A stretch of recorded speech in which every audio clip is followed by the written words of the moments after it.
Growing up in the Martinez family meant one thing: living up to a very specific version of success. My sister Elena was the golden child, ticking every box on my parents' checklist: prestigious law degree, high-powered career, and an engagement to a surgeon who looked like he stepped out of a medical drama. Meanwhile, I spent my teenage nights perfecting recipes in the cramped kitchen of our modest home. "Stop wasting time with flour, Isabella," Mom would sigh, eyeing the mess I made with my experiments. "You're smart enough to do something real with your life." What they dismissed as a childish hobby eventually grew into Sweet Success Bakeries, a business now worth $2 million. Yet even that wasn't enough for my family, especially not for Elena, who never let me forget I was the less accomplished sister.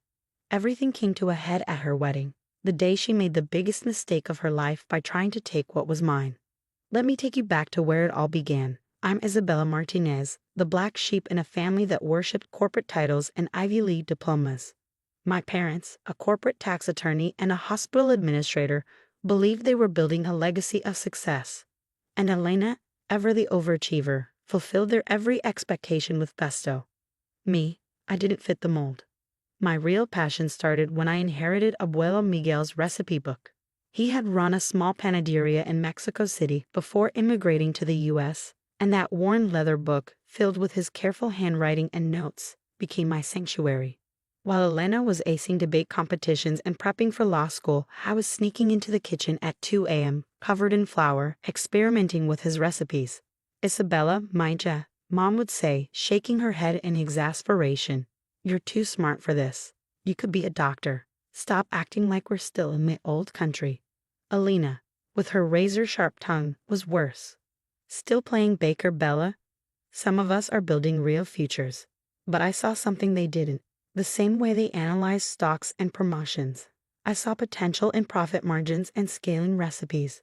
By senior year of high school, I was selling pastries at local farmers markets, saving every dollar I earned, $15,000 by the time I graduated. The day I told my family I was skipping college to open a bakery was like setting off a bomb. "No daughter of mine is throwing away her future to bake," Dad bellowed, his voice shaking with fury. Elena, home for summer break from Stanford Law, just laughed. "Let her fail, Peppy. Maybe then she'll grow up." Ignoring their protests, I poured my savings and a small business loan into a dingy storefront. Sweet Success Bakery opened with me, 2 ovens, and my grandfather's recipes. The first year was brutal -20-hour days, endless mistakes, and many nights spent sleeping on a cot in the back. My family? They barely acknowledged my existence. Elena, now working at a top law firm, would occasionally drop by with her friends, treating me like a quaint side project. "This is my little sister's bakery," she'd say, her voice dripping with condescension. "Isn't it cute?" What she didn't notice, or refused to see, was how fast my cute hobby was growing. By year 3, I had 3 locations and a loyal following thanks to a glowing review from a local food critic and my knack for blending Mexican flavors with modern pastry trends. Still, at family gatherings, my success was brushed aside. Mom would gush about Elena's courtroom victories or her fiancé James while dismissing my bakeries as a passing phase. When Elena got engaged, she planned the kind of wedding that would dominate society pages. Every detail had to scream perfection, from the imported roses to the designer dress. Then she dropped the bombshell. "Bella," she began at dinner one night, her tone syrupy sweet, "I want you to handle the wedding desserts. Pro bono, of course. For family." I almost laughed. "Pro bono? Elena, that's a $15,000 order." She waved a hand like it was nothing. "Come on, it's not like you're running a real business. This will be great exposure for you. Think of all the important people who'll be there." Dad chimed in, his voice heavy with authority. "Your sister's right, Isabella. This is an incredible opportunity for you." I set my fork down carefully. My business cleared $800,000 in profit last year. I don't need exposure. I need respect. The table fell silent. For the first time, I saw the mask slip from Elena's face, her perfect smile replaced by something darker. "Fine," she said tightly. "I'll pay, but I want everything flawless." I should have known then that Elena wasn't finished. Over the next few weeks, she began showing up at my bakery daily, asking questions, taking photos, and hovering as I worked on her massive order: a 7-tier cake, 500 cupcakes, custom cookies, and a dessert bar. Just curious about how you've built all this, she said with a smile that never quite reached her eyes. The night before the wedding, as I was putting the final touches on her cake, she appeared in my kitchen. You know, Bella, she said, running a finger along the counter, I've been thinking, sweet success has potential. It just needs direction. I frowned. What are you talking about? Her smile widened, but it wasn't friendly. You'll see tomorrow. Just remember, everything I do is for this family. The next morning, as I supervised the delivery vans, my phone buzzed with a text. Hope you're ready for your big surprise, little sister. Time to see what sweet success can really become. I stared at the message, my stomach twisting. What I didn't know was that Elena had been plotting for months. Her wedding wasn't just a celebration. It was a coup, and I was the target. The morning of Elena's wedding was picture perfect, with sunlight streaming through the windows as if the universe itself were smiling down on her big day. I'd been awake since 3 a.m., putting the final touches on the 7-tier masterpiece that would dominate the reception at the Grand Plaza Hotel. It wasn't just a cake. It was my statement, my proof that sweet success wasn't just a hobby. What I didn't know was that Elena had her own grand reveal planned. I arrived at the hotel's opulent ballroom at 10 a.m. The space buzzed with energy. Florists arranging towering centerpieces, staff meticulously setting tables under glittering chandeliers, and planners barking orders. My team and I worked carefully to assemble the towering cake, every detail reflecting my commitment to excellence. But something felt off. As we worked, I noticed strangers lurking near my setup. They weren't admiring the cake, they were taking photos of my team, our process, even my equipment. Who are they? I asked one of the wedding planners, nodding toward the strangers. She barely glanced up. Oh, they're with the bride's legal team.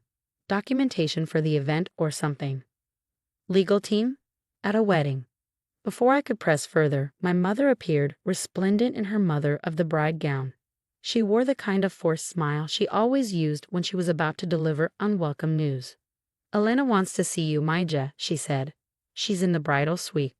I found Elena in her private room, surrounded by her bridesmaids. She was a vision in her designer gown, radiating the kind of effortless perfection that had always eluded me. Bella, she chirped, dismissing her entourage with a wave. Just the person I needed. Close the door. Her cheerful demeanor evaporated as soon as we were alone. She reached into her bag and pulled out a sleek folder, her expression calculating. I have a proposition for you, she began, smoothing the fabric of her veil. One that benefits everyone. I folded my arms. What is this about? Sweet success, she said, placing the folder on the table. James and I, along with some investors, want to acquire controlling interest in your company. We'll take it national, scale it up into something real. I blinked, stunned. You're serious? You want to buy my company on your wedding day? Bella, be reasonable. You've done well, surprisingly well, but let's face it, you've hit your ceiling. You don't have the education, connections, or experience to take it further. With my business acumen and James's family ties. Stop, I cut her off, my voice cold. Sweet success isn't for sale. Her polished smile faltered, replaced by a steely glint in her eyes. I thought you might say that, which is why I took precautions. She slid the folder across the table. Inside were photos of my kitchen, my team, my recipes, and pages of notes detailing every aspect of my business operations. What is this? Leverage, she replied smoothly. Did you know some of your processes toe the line of health code compliance? Or that a savvy lawyer could uncover labor violations in your employee contracts? Nothing major, of course, but enough to cause problems. Problems that could ruin your reputation. I stared at her, my hands trembling. You're blackmailing me? Don't be so dramatic, she said, her tone condescending. I'm offering you a chance to be part of something bigger. Sign the agreement and you'll still have a stake. Refuse and, well, let's just say the health department will be very interested in sweet success come Monday. For a moment, I couldn't breathe. She wasn't just trying to take my company, she was trying to destroy me. I finally found my voice. No. Her smile vanished completely. Think carefully, Bella. This isn't just about you. It's about the family. Do you really want to embarrass us all by clinging to your little hobby? I'd rather fail on my own terms than succeed on yours. I turned and walked out, leaving her gaping behind me. The hours that followed were a blur. I watched Elena glide down the aisle, exchange vows, and bask in the adoration of her guests. All while my phone buzzed incessantly with texts from her legal team. Each message was another nudge towards signing away my business. When it came time for the cake cutting, the tension in the air was palpable. Guests gathered around as Elena and James approached the towering dessert. Cameras flashed and the room buzzed with anticipation. Elena lifted the knife, her smile triumphant. "Wait," I called out, my voice slicing through the chatter. The room fell silent. Elena froze, the knife hovering midair. "Bella," my mother hissed, "what are you doing?" I stepped forward, my heart pounding. Pulling out my phone, I tapped play on a recording. Elena's voice filled the ballroom, detailing her plan to blackmail me into selling sweet success. Gasps rippled through the crowd. Elena's face turned ashen. "You recorded me," she whispered, her voice trembling. I met her gaze, unflinching. "I learned from the best, didn't I? Always document everything." The murmurs swelled into outright shock. James's parents looked horrified. Her law firm colleagues exchanged uneasy glances. "But that's not all," I said, turning to address the crowd. "Elena thought she could destroy my business because she didn't see it as legitimate. What she didn't realize is that Sweet Success has already signed a deal with Whole Foods. National distribution starts next month." I let the weight of my words sink in. "So no, Elena, my bakery isn't a hobby. It's a legacy. And I won't let you or anyone else take it from me."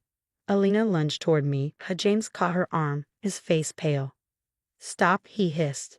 "You've done enough." The room erupted in whispers. For the first time, Elena's perfect image was shattered, her carefully curated life exposed for what it truly was, a facade built on manipulation. And as I stood there, under the glittering chandeliers, I realized I'd finally proven myself. Not just to my family, but to everyone. Sweet Success wasn't just my business, it was my victory. The weeks after Elena's wedding were pure chaos. Somehow, a guest at the reception had recorded my confrontation with her, and the video quickly made the rounds in our local business community. Elena's audacious attempt at a hostile takeover wasn't just family drama anymore. It became a cautionary tale about ethics, ambition, and crossing the wrong sibling. Her law firm put her on indefinite leave pending an ethics investigation, and James postponed their honeymoon to focus on salvaging his family's reputation. But the biggest fallout was within our family. The Sunday after the wedding, Mom called for a family meeting at their house. I almost didn't go, but the tremor in her voice convinced me otherwise.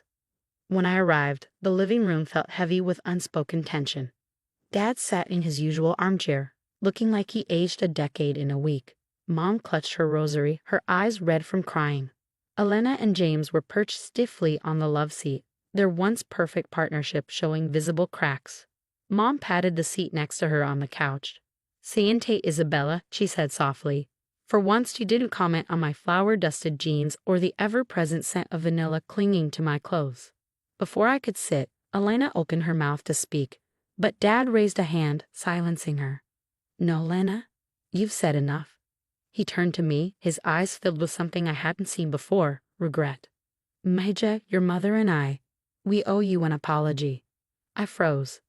Dad had spent years dismissing my dream, brushing off my achievements as cute or temporary. An apology from him was as unexpected as it was overwhelming. "Last night, I couldn't sleep," he continued. "I kept thinking about your abuelo, my father. He came to this country with nothing but a recipe book and a dream. He worked in other people's bakeries for 20 years, saving every penny. But he never got the chance to open his own. And here you are, living his dream, building something extraordinary. And we," his voice cracked, "we were too blind to see it."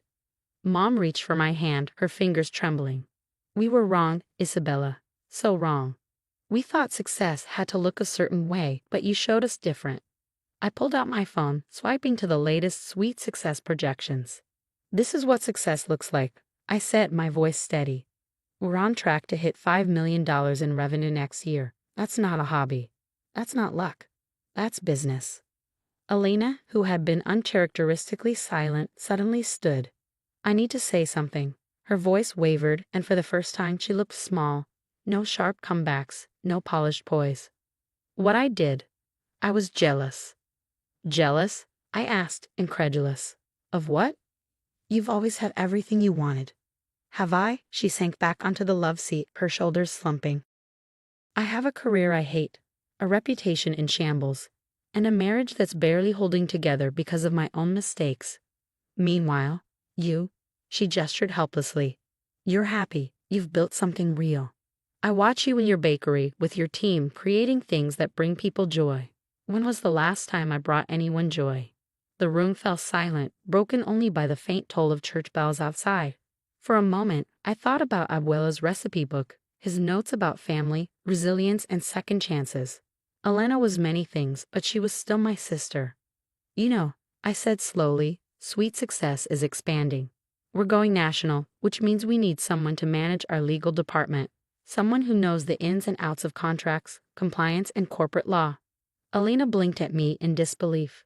What are you saying? I'm saying you're still a damn good lawyer when you're not plotting hostile takeovers. But if you want the job, there's one condition. What condition? She asked cautiously. You start in the kitchen. 3 months, no shortcuts, no special treatment. Learn the business from the ground up.